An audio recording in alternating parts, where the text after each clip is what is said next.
வாசிக்கும்படியாக தெரிந்து கொள்ளப்பட்ட முதலாம் வேத பாடம் ஏசாயா 9ஆம் அதிகாரம் வசனங்கள் 1 முதல் 6 முடிய. ஏசாயா 9ஆம் அதிகாரம் வசனங்கள் 1 முதல் 6 முடிய. ஆகிலும் அவர் செபுலோன் நாட்டையும் நப்தலி நாட்டையும் இடுக்கமாய் ஈடுபடுத்தினார். முந்தின காலத்தில் இருந்தது போல அது இருண்டிருப்பதில்லை. ஏனென்றால் அவர் கடற்கரை அருகிலும் யோர்தான் நதியோரத்திலும் உள்ள புறஜாதியாருடைய கலிலேயாவாகிய அத்தேசத்தை பிற்காலத்திலே மகிமைப்படுத்துவார். இருளில் நடக்கிற ஜனங்கள் பெரிய வெளிச்சத்தை கண்டார்கள்.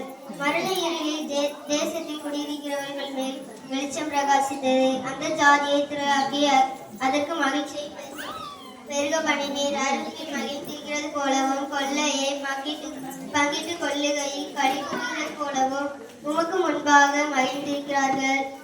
மீதியானரின் நாளில் நடந்தது போல அவர்கள் சுமந்த நுழத்தடியையும் அவர்கள் தோளின் மேலிருந்த விளாற்றையும்